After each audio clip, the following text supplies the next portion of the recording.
My brother faked a bruise when I was 16. He rubbed his shoulder red, stumbled downstairs, and told my mother I hit him. She didn't ask a question. She called the police instead. I'm Harper Reed, and that night was the first time I realized truth didn't matter in my house. 2 officers stood in our doorway. Ryan cried into Mom's side. Dad stayed silent behind them, eyes fixed on the floor. I tried to speak. No one listened. No one even looked at me. That was the night my story stopped belonging to me. Tell me where you're watching from. And one detail about your setup. Sofa, kitchen table, or night shift break room. It helps echoes of life feel closer to you. The morning after the police left, the house felt colder, quieter, like everyone agreed on a story I never got to speak in. Our home always looked perfect outside. Fresh paint, trimmed hedges, curtains that never wrinkled. But inside, everything lived under Clara Reed's rules. My mother called them house standards. A whiteboard hung in the kitchen. Chores, expectations, behavior boxes. Green checks meant approval. Red X's meant lectures. Ryan never got an X. Not once. He played the angel everywhere. At church. At school. With neighbors. Adults adored him instantly. Me? I was intense. Moody. Hard to read. Labels stuck faster than truth. Mrs. Heller, the neighbor who watered plants at midnight, told Mom I walked like I was angry. That was enough to start inspections. I'd come home to my door open. Drawers shifted. Phone checked. Mom said she was protecting the household, but she only ever inspected me. Dad watched from the background, always nodding, always silent. He thought neutrality meant peace. It really just meant permission. Ryan learned early how to use that. He'd break little things, leave messes, push limits, then whisper, "Mom said that's your fault." And she believed him every time. She accused me of deleting her work file once. She hadn't even checked the history. Autosave recovered everything, but she never apologized. She only said, "Girls with tempers need structure." Dinner that week felt like walking through glass. Every comment cut, every glance judged, every silence heavy. Ryan watched me constantly, measuring reactions, preparing something, a setup, a script, a bruise that hadn't happened yet.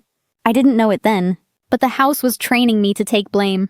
Ridgeway Youth Recovery didn't look dangerous outside. Clean walls, trimmed lawns, friendly signs about new beginnings. But the door clicked shut behind me, like a verdict. A staff woman took my bag. She smiled too wide. "Welcome to Ridgeway, Harper." It sounded rehearsed. Everything here sounded rehearsed. They emptied my pockets, took my phone, my shoelaces, my earbuds. They handed me gray sweats, with a number on the tag. I wasn't Harper anymore. I was 47B. The hallway smelled like bleach and fear. Cameras buzzed softly above each door. Every step echoed. Every rule felt like a test. My room held 2 bunks. 2 girls looked up quietly. Mara, 17. Sharp eyes. Dry humor. Lila, 15. Small frame. Quiet breath. Dark circles under tired eyes. Mara nodded at me once. "Say nothing extra," she whispered. They twist honesty faster than lies. Lights out hit at 9. A guard walked past hourly. Flashlights swept the walls. No doors fully closed. Sleep felt unsafe. Silence felt required. Morning started at 6. Powdered eggs. Cold toast. Milk tasting like plastic. Then group therapy. Plastic chairs. A poster saying, "Own your harm. Find your peace." The counselor spoke softly. "Accountability heals families, Harper." When it was my turn, I said the truth. My brother lied. She wrote instantly. Denial phase. Recommend structured empathy. Mara leaned over later. "If you don't confess, they keep you longer." Lila nodded quietly. "They already wrote your story." I stopped explaining. I started observing. I worked out at dawn. Push-ups, sit-ups, hallway laps. Movement made silence easier. At night, I wrote in a small notebook, hidden beneath my mattress. Short lines. Just facts, not feelings. Facts felt safer. Day 12. Counselor says truth disrupts the program. Day 17. Mara laughs at night so she won't cry. Day 25. Lila dreams of home. I don't. 2 months in, my mother visited. The staff staged the room. Plants, cookies, warm lighting, a borrowed illusion. Mom hugged me stiffly. "You look calmer," she said. Like I was a project finally behaving. I said nothing. She didn't ask about truth. She never did. Mara told me later, "You're here because they prefer guilt over admitting they failed you." 6 months passed quietly. I followed rules, did chores, avoided conflict. They called it progress. Really? It was survival. When release day came, they gave me my phone with a dead battery and a packet titled Home Reintegration Plan. Dad drove me back, silent, tired, unwilling to meet my eyes. I walked into our house. My old room was gone, repainted, staged, renamed guest room. My life packed into boxes, labeled Harper's old things. They didn't bring me home.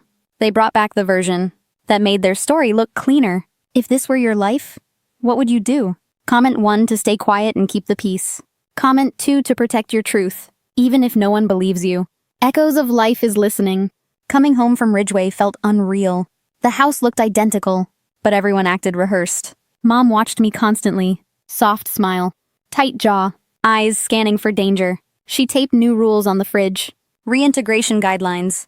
Respect space. Communicate calmly. Demonstrate trustworthiness. The list felt like a diagnosis. Ryan strutted around proudly.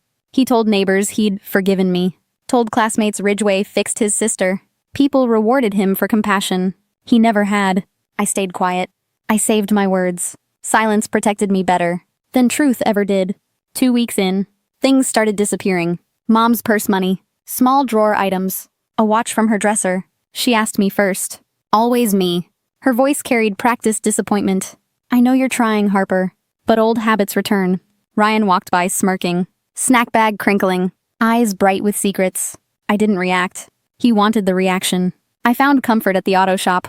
Rick handed me tools, gave me instructions. No judgment, no performance, just work and metal truth. One afternoon, Mom stormed into the shop, her hair wild, her purse shaking. You're enabling her, she shouted. She manipulates you. She needs supervision. Rick wiped his hands calmly. The only yelling here is from you, ma'am. She pointed at me like evidence. You'll regret protecting her. Rick stepped forward. Take that energy outside. She left furious. I didn't chase her. That night, the house waited for me. Lights dim. Tension thick. Ryan stood by the stairs, acting scared. Mom started immediately. How dare you embarrass me? I said nothing. She paced the dining room. You think Ridgeway changed you? It didn't. You're still dangerous, Ryan whispered theatrically. She's doing it again, Mom. I hadn't moved an inch. Something inside Clara snapped. She stepped forward fast. Her hand lifted, then dropped across my face. The sound echoed first, then the sting followed. For a moment, I saw my reflection in the glass cabinet door. A girl they never bothered understanding. She froze instantly. Ryan hid a satisfied smile. Dad appeared in the doorway, half asleep, half absent. He said nothing useful. He always said nothing. I straightened slowly. My voice stayed calm. You need help, Mom. More than I ever did. I grabbed a small bag upstairs. Wallet, work shirt, a few tools. I wrote one line on the back of an envelope. I'm not angry. I'm just done. Outside, the night felt wider. Mrs. Heller watched from her porch, arms crossed, watering plants that didn't need water. She muttered, finally leaving? I didn't stop walking. I didn't leave my family. I left the role they wrote for me. The room above Rick's garage wasn't much. Thin walls, creaking floor, smell of oil drifting upward.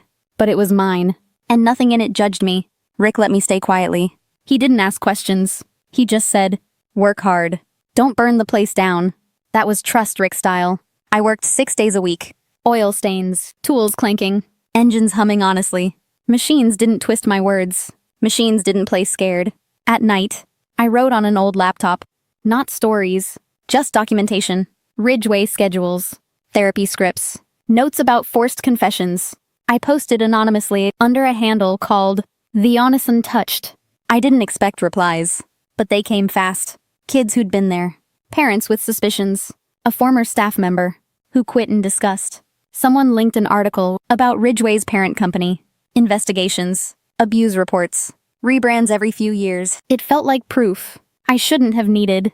Within weeks, my posts spread. Screenshots traveled. People compared timelines. Patterns matched. Journalists reached out. I never gave my name. I didn't need to. One evening, my phone rang nonstop. Mom's number. I answered once. Her voice shook with fury. Do you have any idea how this makes us look? I said nothing. Silence always scared her more. You're destroying this family. Your brother is suffering. Your lies ruined everything. I hung up before she finished. Her narrative no longer owned me. Days later, Ryan was suspended. Stealing from classmates. Caught on camera. Mom called again. This is your influence. I didn't respond. Then Dad called. First time in months. He sounded tired. Older somehow. Can we meet? He asked. I agreed reluctantly. We met in a diner lot. He stayed in the car. Rolled the window halfway. I saw Ryan break the monitor. He said quietly. I saw the bruise wasn't yours. He stared at the steering wheel. I let your mother decide everything. I thought peace meant silence. I hit record on my phone. Say it again. He hesitated, then repeated it, slowly, shakily. I'm sorry, Harper. I stopped recording. I didn't feel satisfaction, just clarity. I don't need your guilt, I said, then walked away. I never posted the recording. The truth didn't need it. It was already spreading. Through news reports, through testimonies, through people finally comparing scars. Ryan spiraled fast. Shoplifting arrest. Police station drama. Local news blurb. About a troubled teen. Rick showed me the article. He tapped the paper. Karma's just timing, he said. Yours finally showed up. I didn't smile. But something loosened inside me. A knot I'd carried for years. The truth didn't need my voice anymore. It walked on its own. Months passed quietly. The kind of quiet that doesn't demand anything. I worked steady hours. Saved steady money. Built something slow, but entirely mine. Rick eased into retirement and handed me real responsibility. Invoices, customer calls, my own corner bay, with my name taped above it. Harper Reed Auto Repair. The shop felt honest. Engines didn't lie. Bolts didn't pretend. If something broke, you saw it plainly. No performance. No story. News about my family. Reached me sideways. Customers gossiping. A church friend mentioning Clara. Someone saying Ryan moved upstate after another incident. Mom's breakdown. Circulated quietly online. Shaky footage. A headline about a distressed local woman disrupting a school board meeting. I didn't click it.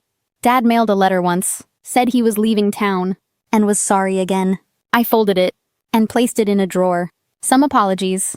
Arrived too late to matter. One morning, my phone buzzed. With a short message. Unknown number. I told her everything. I'm sorry. Ryan. I stared at the screen. I typed nothing back. Some distances. Protect everyone involved. I walked outside the shop. Cold air. Rising sun. A delivery truck humming nearby.